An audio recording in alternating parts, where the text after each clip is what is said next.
guys, welcome to my YouTube channel. As you know, हमने not for profit organisation chapter start किया था। इस chapter में हमने मीनिंग, उसके कौन कौन सी बुक्स होती हैं, receipt and payment account, income and expenditure account and balance sheet, ये सभी चीज़ें हमने अपनी लास्ट 2 लेक्चर्स में कवर की थी। अगर किसी स्टूडेंट ने ये सभी मेरे receipt and payment, income and expenditure और मीनिंग वगैरह को नहीं देखा तो मैं एक इसका लिंक आई बटन पे छोड़ दूंगा, आप डायरेक्ट वहां से भी इसको चेकआउट कर सकते हैं। तो आज की क्लास जो बेसिकली हमारी रहेगी, लेक्चर नंबर 3 जो रहेगा हमारा आज का, इसमें कुछ टर्म्स होंगी जो प्रैक्टिकल क्वेश्चंस में यूज होंगी। तो आज हम उसका पहले एक बार ट्रीटमेंट देख लेते हैं कि how to treat these certain items while preparing income and expenditure account. क्योंकि बच्चों, मेरे को क्वेश्चन गिवन होगा। क्वेश्चन में क्या गिवन होगा? मेरे को क्वेश्चन में receipt and payment account given होगा। मेरे को क्या गिवन होगा? Receipt and payment account given होगा। इसके साथ साथ मेरे को कुछ एडजस्टमेंट्स भी गिवन होंगी। मेरे को कुछ एडजस्टमेंट भी गिवन होगी और ये एडजस्टमेंट एटलीस्ट 2 टाइम्स हमने ट्रेड करनी है। इसको हमने 2 बार ट्रेड करना है। तो मेरे को क्वेश्चन गिवन होगा रिसीट एंड पेमेंट अकाउंट, मेरे को क्वेश्चन में गिवन होगा। उसके साथ मेरे को एडिशनल इंफॉर्मेशन या फिर हम जिसको कहते हैं कुछ एडजस्टमेंट्स गिवन होंगी। इस सभी के बेसिस पे मेरे को वो क्या कहेगा बनाने को? प्रिपेयर करेगा income and expenditure. Income and expenditure account बनाऊं, साथ में बैलेंस शीट भी प्रिपेयर करूं। ठीक है ना? तो सीधा हम इनकम एंड एक्सपेंडिचर अकाउंट पे नहीं मूव ऑन करते हैं। इससे मूव ऑन करने से पहले कुछ सर्टन आइटम्स हैं जिसकी ट्रीटमेंट हमको समझनी चाहिए पहले, कि हम इन आइटम्स को कैसे ट्रीट करेंगे while preparing income and expenditure and balance sheet. Understand? तो एडजस्टमेंट को शुरू करने से पहले जो बच्चे इस चैनल पे नए आए, वो इस चैनल को लाइक ज़रूर कर दें, सब्सक्राइब ज़रूर कर दें और वीडियोस को आगे भी शेयर कर दें ताकि दूसरे बच्चे भी इसको देख सकें। चलिए, आज की हम क्लास स्टार्ट करते हैं और सबसे पहली एडजस्टमेंट हम देखते हैं एंड दैट इज डोनेशन। सबसे पहली एडजस्टमेंट क्या आ गई मेरी? डोनेशन। डोनेशंस क्या होगी? डोनेशंस को हम कहते हैं एक हिसाब से चंदा। तो डोनेशंस क्या होगी? चंदा हो गया। अब डोनेशन की 2 टाइप्स होती हैं। Types of donation. डोनेशन मेरी 2 तरह की होगी। आप साथ साथ इसको राइट डाउन जरूर कर लें। एक होगी मेरी जर्नल डोनेशन,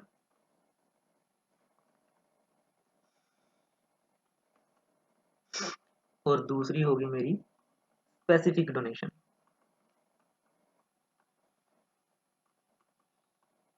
एक होगी मेरी जनरल डोनेशन और दूसरी होगी मेरी स्पेसिफिक डोनेशन।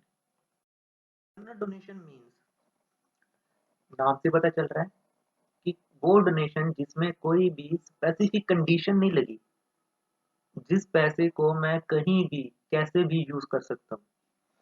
फॉर एग्जाम्पल, मेरे पास कोई पर्सन आया, उसने मेरे को अपना नाम वगैरह नहीं बताया, कुछ नहीं बताया, वो मेरे को आगे एक सर्टन अमाउंट पे कर गया कि सर ये लो मेरी तरफ से डोनेशन।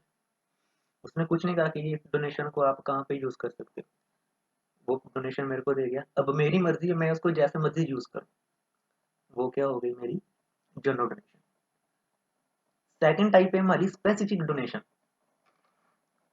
नाम से पता चल रहा है, वो डोनेशन जिसके साथ कुछ ना कुछ कोई स्पेसिफिक कंडीशन लगी होगी, जहाँ पे वो डोनेशन किसी स्पेसिफिक पर्पस के लिए यूज होगी। फिर से मैं अगर एक एग्जांपल दूं, मेरे पास कोई पर्सन आता है, वो पर्सन मेरे को कहता है कि सर ये लीजिए मेरी तरफ से 1 लाख या 2 लाख रुपीज का चेक, और ये चेक आप बिल्डिंग की रिपेयर पे लगाएं या बिल्डिंग बनाएं इससे, कुछ ना कुछ वो स्पेसिफिक कंडीशन लगवा गया ना, कुछ स्पेसिफिक पर्पस के लिए देके गया है। और जो डोनेशन किसी स्पेसिफिक पर्पस के लिए वो देगा उसको क्या कहेंगे हम, स्पेसिफिक डोनेशन। उसको क्या कहेंगे हम, स्पेसिफिक डोनेशन। अब आ गया इसका ट्रीटमेंट, इसको हम ट्रीटमेंट कैसे करेंगे। जो जनरल डोनेशन होगी मेरी, कौन सी डोनेशन, जनरल डोनेशन।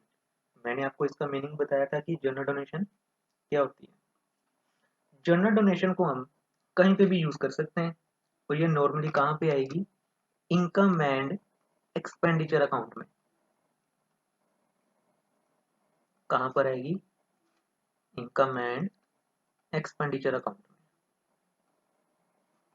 साथ साथ नोट जरूर कर लें। और जो स्पेसिफिक डोनेशन है जिसमें कोई स्पेसिफिक पर्पस या स्पेसिफिक कंडीशन हो, ये मेरी क्या बन जाएगी, मेरी लाइबिलिटी बन जाएगी। और ये कहाँ पे आएगी, बैलेंस शीट के liability side, liability side of balance sheet.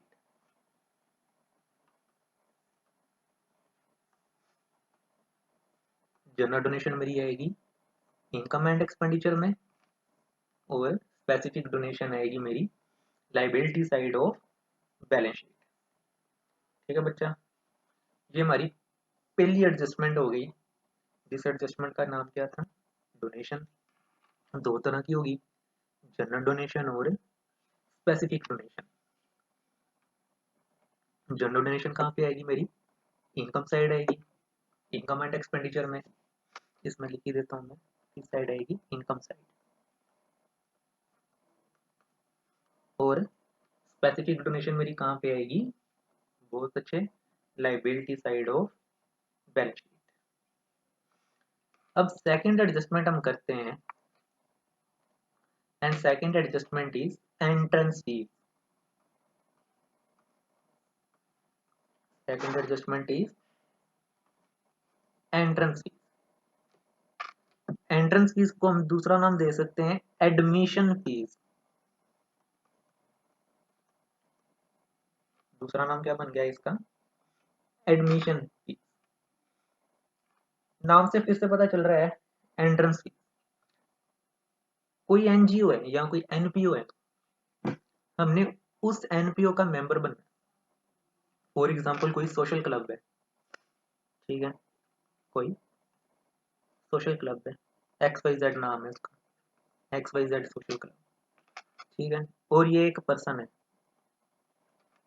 ये एक पर्सन है।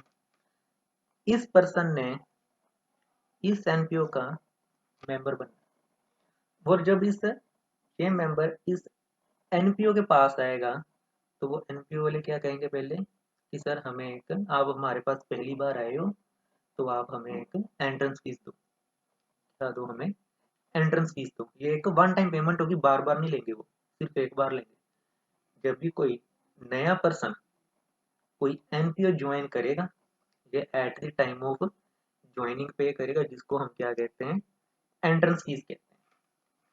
ठीक है, अब इसकी ट्रीटमेंट, अब इसकी ट्रीटमेंट, अगर तो क्वेश्चन में, अगर तो क्वेश्चन में क्या है कि एंट्रेंस फीस,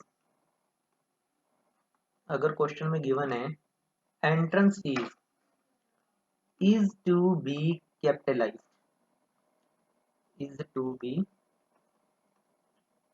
capitalized, ये हमारा फर्स्ट केस हो गया। यहाँ फिर क्वेश्चन में गिवन हो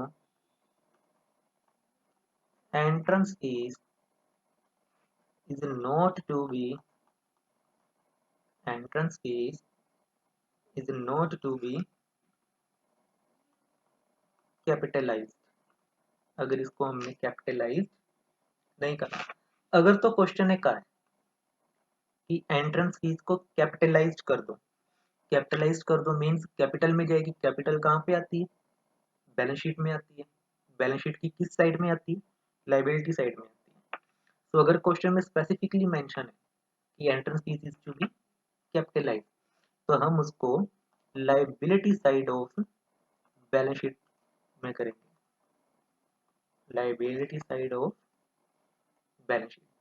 अगर तो वो कैपिटलाइज्ड नहीं करनी, अगर हमने उसको कैपिटलाइज नहीं करना, तो वो आएगी मेरी credit side of income and expenditure account. Credit side means income side. अगर तो क्वेश्चन में गिवन है कि एंट्रेंस फीस को कैपिटलाइज्ड कर दो, तो वो कहाँ पे आएगी, लाइबिलिटी साइड आएगी। अगर तो क्वेश्चन में कहा है कि कैपिटलाइज नहीं करनी, तो वो कहाँ पे आएगी, क्रेडिट साइड में आएगी। अब यहाँ पे है एक क्वेश्चन आएगा बच्चों का कि सर अगर क्वेश्चन में कुछ लिखा ही ना हो कि इसको कैपिटलाइज करें कि इसको नोट कैपिटलाइज करें, तो हम क्या करेंगे। तो बच्चों उसके लिए एक नोट लिख लीजिए। उस नोट में क्या है, if no information is given, if no information is given, then तब हम क्या करेंगे, तब हम उसको note to be capitalized treat करेंगे। Then treat as then treat as not to be capitalized। ठीक है बच्चों, अगर क्वेश्चन में कुछ नहीं गिवन कि उसको हमने कैपिटलाइज करना है क्या नहीं कैपिटलाइज करना, कुछ नहीं गिवन, तो देन हम उसको क्या ट्रेड करेंगे, नो टू बी कैपिटलाइज। और नो टू बी कैपिटलाइज में किस साइड आता है, credit side of income and expenditure. ये हमारी दूसरी ट्रीटमेंट भी खत्म हो गई। Third is legacy. Third is legacy. Legacy क्या है, अगर हम इसका पहले मीनिंग देखें, an amount, any amount received by any amount received by not for profit organization under a will of deceased person, under a will of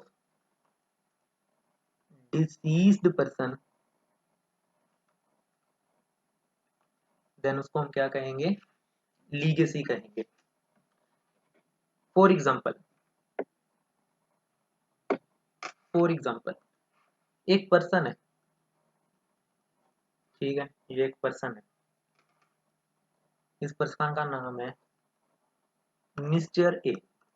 इस person का क्या नाम है, मिस्टर ए। और इनकी एज 92 ईयर्स है। सपोज करते हैं इनकी एज कितनी है, 92 years, and this person is about to die, and this person is about to die। उनको पता है कि मेरा अब टाइम आ चुका है, मैं मरने वाला हूँ।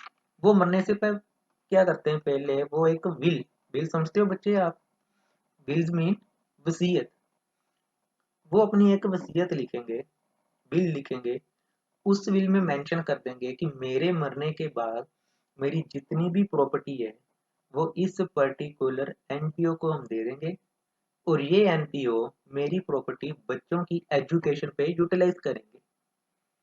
ठीक है, एक पर्सन है, उनको पता है मैं मरने जा रहा हूँ, वो क्या करेंगे, अपनी एक विल लिख देंगे, और विल में मेंशन कर देंगे कि मेरे मरने के बाद ये सारी प्रॉपर्टी इस पर्टिकुलर एनपीओ को डिलीवर कर दो। और ये एनपीओ क्या करेगी, on the receive of legacy या on the receive of property, उसके साथ एक स्पेसिफिक पर्पस मेंशन कर देंगे कि ये प्रॉपर्टी आप बच्चों की एजुकेशन पे यूटिलाइज करो। उसको क्या करेंगे हम, लीगेसी। और फिर से इसका ट्रीटमेंट देखते हैं।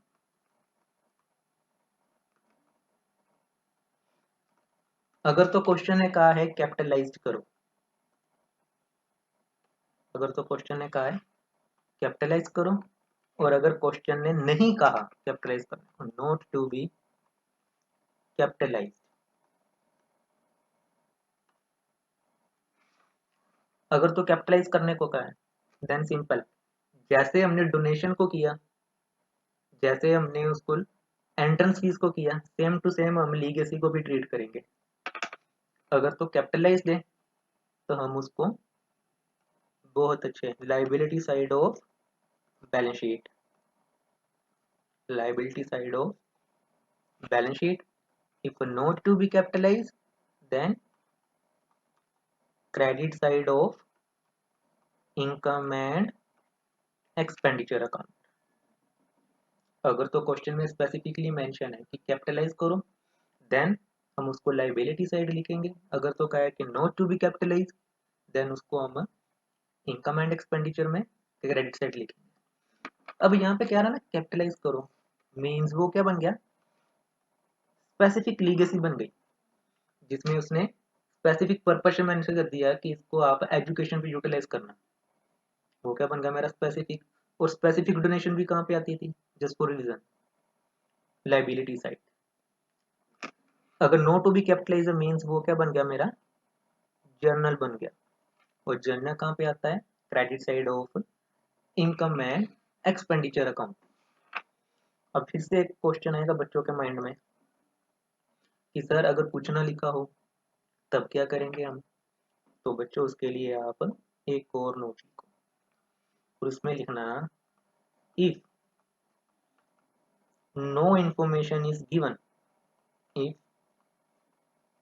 no information is given, अगर कोई इंफॉर्मेशन गिवन ना हो कि उसको हम कैपिटलाइज करें या नो टू बी कैपिटलाइज करें, then we should assume, then we should assume that legacy is capitalise. तब हम उसको कैपिटलाइज करेंगे, और कैपिटलाइज करेंगे means liability side of balance sheet में मेंशन करेंगे। पहली हमने की डोनेशन, दो तरह की, स्पेसिफिक और journal. Specific donation, direct donation जहाँ पे कोई स्पेसिफिक पर्पस मेंशन हो, जनरल डोनेशन जिसमें कोई भी स्पेसिफिक पर्पस मेंशन नहीं होता। अगर स्पेसिफिक है तो हम उसको लाइबिलिटी साइड रिकॉर्ड करते हैं, अगर जर्नल है तो हम उसको क्रेडिट साइड रिकॉर्ड करते हैं। सेम केस है लीगेसी में भी अप्लाई होता है और एंट्रेंस फीस में भी अप्लाई होगा। अगर तो कैपिटलाइज करने को कहेगा तो हम उसको कैपिटलाइज करेंगे, अगर उसको कैपिटलाइज करने को नहीं कहा तो हम उसको कैपिटलाइज नहीं करेंगे। अगर लीगेसी में कुछ नहीं कहा कि कैपिटलाइज करना है कि नहीं करना तो हम उसको कैपिटलाइज करेंगे। ये कुछ मेरी 3 एडजस्टमेंट्स हो गई। ठीक है बच्चों, आज की क्लास हम बच्चों यहीं पे ख़त्म करते हैं, और जो बाकी की एडजस्टमेंट्स रहेगी वो हम नेक्स्ट क्लास में करेंगे। उनकी भी ट्रीटमेंट देखेंगे कि उसको भी कैसे ट्रीट करते हैं। सिर्फ एक या दो ही हैं, उसके बाद हम फिर इसके न्यूमेरिकल सम स्टार्ट कर देंगे। अगर आपको ये वीडियो अच्छी लगी हो तो आप इस वीडियो को लाइक ज़रूर कर दें, चैनल को सब्सक्राइब ज़रूर कर दें, और बेल नोटिफिकेशन को भी ऑन कर लें ताकि आपको टाइम टू टाइम नोटिफिकेशन हमारी मिलती रहें, और आप ये वीडियो भी आगे शेयर कर दें। चलिए अब हम आपको नेक्स्ट क्लास में मिलेंगे।